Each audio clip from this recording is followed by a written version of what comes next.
Hi there, it is Sandra here from Creating Spain and Siser Juliet Beginners to Pro. Please excuse my throat clearing if I do that. I'm just getting over a really bad cough. I am still somewhat hoarse and husky, so my voice is a little deeper than normal. The Siser cutters, both Juliet and Romeo, which is its bigger brother, are extremely good cutters. Okay, I want to emphasize that I've used many different types of cutters, but they are not like a Cricut or a silhouette machine.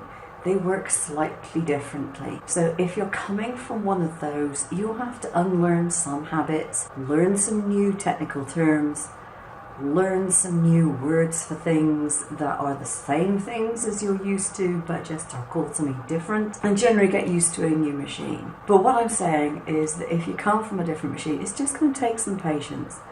You know, expect to learn it. It's a bit like if, for example, you had been driving an automatic car all your life and you suddenly wanted to drive a stick shift car. You know, they're perfectly good, but you just need to do things slightly differently. There is a learning curve. There's a learning curve to the machine, and there's obviously going to be a learning curve to the software, because the software is different no matter what software you use. So, general overall view of my Juliet.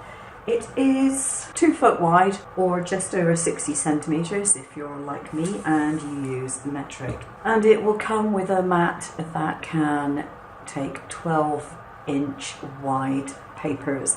It can cut slightly wider than that, but that's the mat that it will come with. It has a lift up lid, has a dust cover, and yeah, it's very sort of sleek and lovely looking. I've had mine for over a year now. I love it. I've had silhouette machines in the past. I've had brother machines in the past. I've had silver bullet machines in the past, both a relatively small silver bullet single head and a much bigger double head silver bullet, and I've been using all sorts of software for quite a few years. Once you open the lid, you can pull down this little bit here, which is your support, and you'll see there is a carriage, which is most probably on the left. Now when you get it, it's going to be all packed up, so do take a look at the instructions. Do take care to remove all the packing before you switch it on. And it has 3 sets of wheels to help your mat or your product go back and forth. So if I close that down, I'll give you a look at the front of it by rotating. Here we go. And I'm just holding it, I'm supporting it with my hands. So you can see that it is very sleek. It has 4 feet on the base, so you don't have to necessarily have a table which is this wide to put it on, because the feet are in line with this, which is approximately, let's take a measure, just over 1 foot wide, or about 32 centimeters. So you don't need that big a footprint. So on the back of this, you have your mains cable, you have a USB port here, and you have another port which will allow you to connect a computer directly if that's what you want to do. I don't. I use Wi-Fi, and I've never really had a problem with that. Now the other thing that you have on the back, and if I tip it this way, you can hopefully see. I can't point them out to you because I'm holding the machine. You have a big lever on the right hand side, and when that lever is up, then your grips are gripping. When you put it down, your grips are not gripping. And you notice there are 3 grips there, but I am actually only using 2 of them. I have got a little device in one of my grips that disables it. The reason for that is because I've never needed to use 3 grips on anything that I've cut. I'm not cutting anything that big, and I don't do really long pieces of vinyl which might necessitate having a 3rd wheel in place.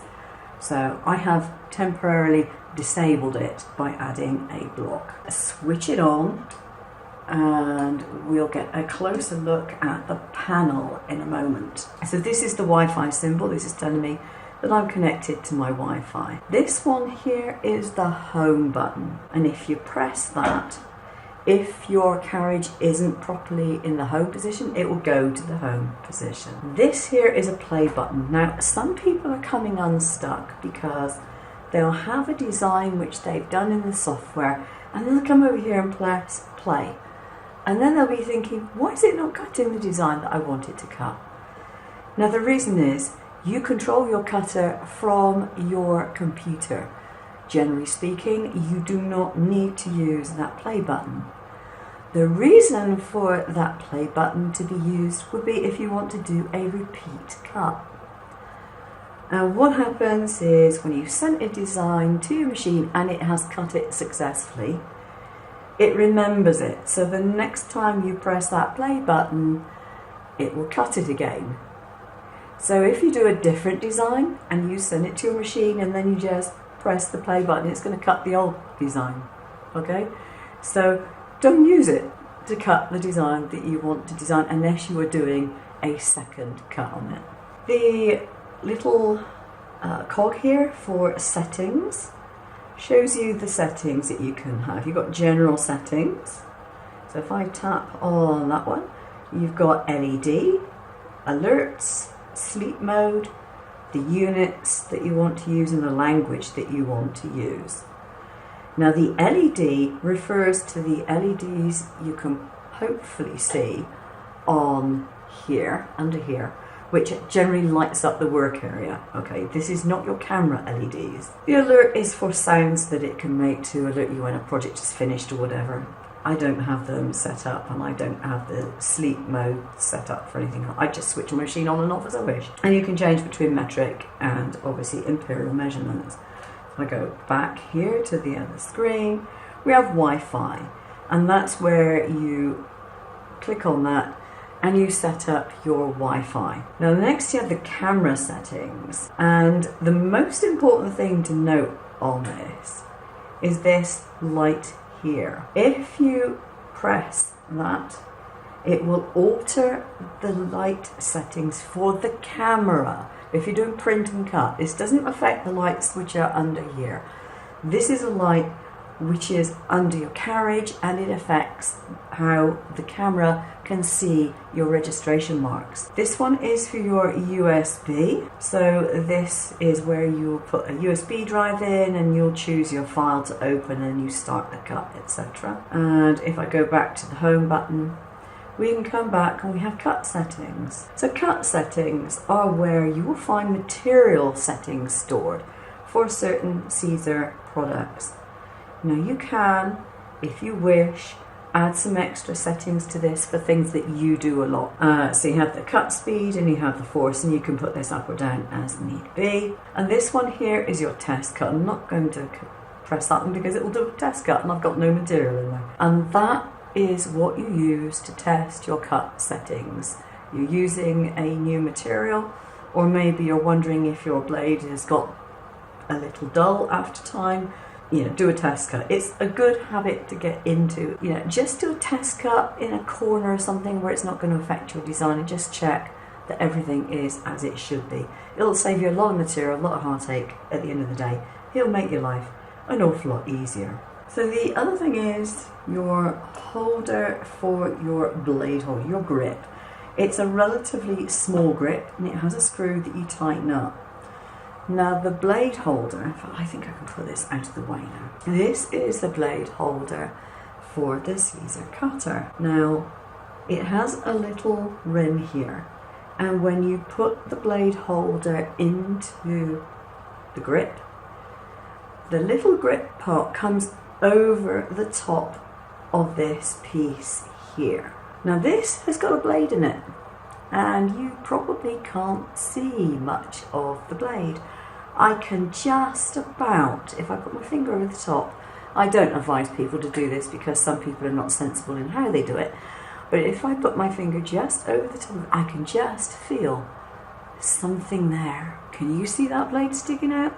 You really can't. You have to look at it pretty closely to see that blade sticking out. And that is enough to cut vinyl. If you're cutting vinyl, you don't need to be able to see the blade stick out very much. Now, if I wanted to make the blade stick out more, I unscrew this gold ring and then I turn the other ring in the opposite direction, and now you can see the blade is coming out. Well, you should be able to see it against my finger. Okay, so it's coming out quite a lot more. I would say that is probably 2 credit cards worth. So it's not like a cricket or a silhouette where you have, you know, 1/4 of an inch of blade sticking out or something.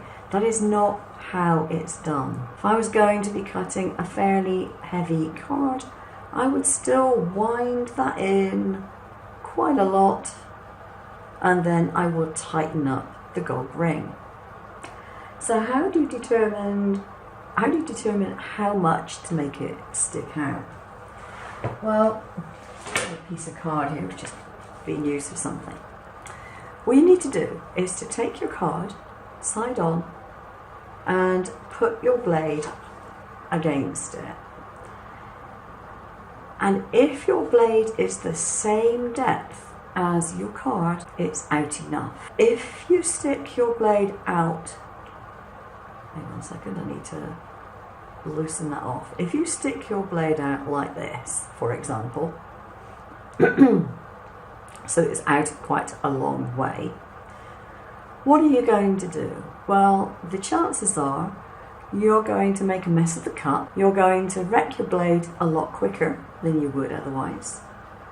And you're not going to get the results that you want. You'll go through your blades far faster, you risk damaging your blade, and basically you're not making the most of your machine. It's as simple as that. So with these machines, wind it right in, particularly if you are cutting vinyls. If you have too much blade stuck out and you cut vinyl, what you'll end up doing is cutting into the backing of the vinyl. And if you do that, it makes it very hard to weed. I have seen many people over the last year saying, oh, I've only got my blade out a little bit and it's not cutting right and it's leaving fluffy cuts and my mat must be the problem, or the machine must be the problem, or no, it's not, it's the blade. It's the blade being out too far. And they say, well, I've not got it out very far. Send me a photograph of the blade and it's stuck out 1/4 of an inch. Your blade's out too far. And, you know, we don't advise you to do this for the fun of it. It's how the machine works. You know, we're not trying to make you look stupid or anything else. If you're used to a different machine, you're used to a different machine, but you need to learn how this one works. Right, regarding mats, you will get a mat with your machine depending on which one you buy, which mat you get. I don't happen to have a Siser mat left anymore. My Siser mat has long gone. But with the mats, you will find after a while that they are no longer sticky. The reason for this is not because the mat is faulty, it is because the mat is being used. And when you cut paper, in particular card paper, certainly with fabrics or anything else like that, you leave tiny little fibres all over your mat. And I've got one of my homemade mats here. This is relatively clean. I've only used it, I think, 2 or 3 times since I cleaned it off last time. I've got some little dots of card on here. And it is relatively sticky. But after a few uses, you'll find that your paper or your card, particularly if you're using card, a heavy duty card, it will start to move and you'll start doing a cut and all of a sudden the card has moved and your design is wrecked. So you do want to make sure that your mats are cleaned off. And all you have to do is to get some soapy water, give them a good scrub, allow them to dry, and they'll re-stick. They'll be sticky for quite a long time when you do that. If eventually you do that and it is not sticky again after you've cleaned it, then you can use something like this. This is Eileen's Tack It Over and Over. It is what they class as a 2-way glue, a repositionable glue. Zig do some chunky pens you can use as well.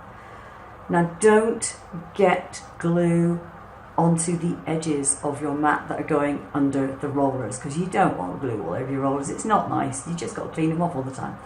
So blanket off, screen off, put masking tape over, whatever, and use whatever it is that you want to use. You can also get, there's a stencil spray, which for the life of me I can't remember the name of now. Someone I'm sure will put it down below, that you can also spray onto it. But again, mask everything off that you do not want sticky, because it'll get everywhere else. It will. Now with tack it over and over, it is very, very high tack. So if you want your mat to be super sticky, that's fine, not a problem. If you never want it to be quite that sticky, dilute it a little bit with water. I keep some in a jar already diluted for doing this. And I just put it on with a palette knife and scrape it over and allow it to dry, and that's done. Okay, so you can do that quite happily. Your mats will bend at the edges. And this one here, for example, is bent at the edges. This is my front edge. I actually put another piece of plastic across here to keep it straight. And that's actually not a bad idea, but it will bend at the edges because these machines really, really grip, which is one of the reasons why they're extremely accurate, because it keeps everything where it's supposed to be. They will bend on the edges. You can try keeping them, for example, with plastic carrier sheet over it, face down, putting weights on when you're not using it, whatever.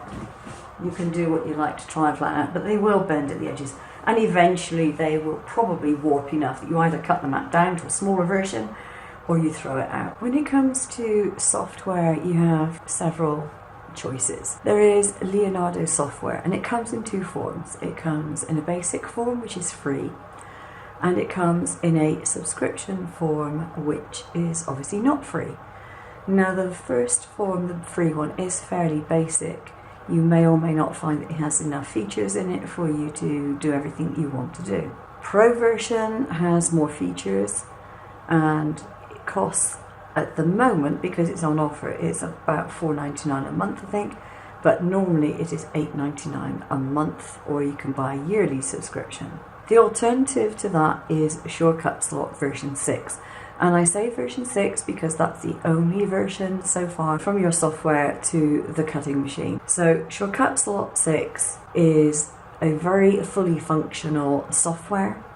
There are two versions. There is the basic version and there is a pro version.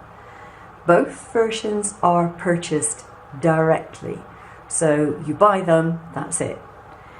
There are updates which are free, and then if you want to upgrade your software, you pay a top-up fee. So if you were going from the basic version to the pro, you would pay the difference between what you had already purchased and what you were buying. The difference with Shortcut Slot is that very few people are going to actually need the pro version, but the machines themselves are absolutely brilliant. I have an example here. I cut out quite a lot of stencils, okay. So I have an example here of 3 stencils. They are the same stencil but cut out in different sizes. So this is the first one that I designed. If I close this and move this to one side, let's move this to one side. This is the first one that I designed. So then I decided to see how small I could go. So I basically did about 1/3 of the size, so this one's a smaller version again. And then I did this one, which as you can see is even smaller. And if you can see against my hand, you can see how fine these little lines are and how well it has cut. So the machines themselves are very, very good, very, very accurate, but you do need to learn how to use it.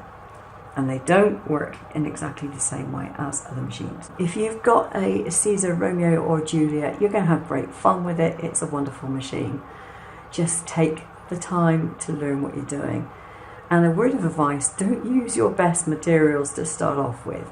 Practice with scraps that you got hanging around, with the cheap stuff, until you know what you're doing.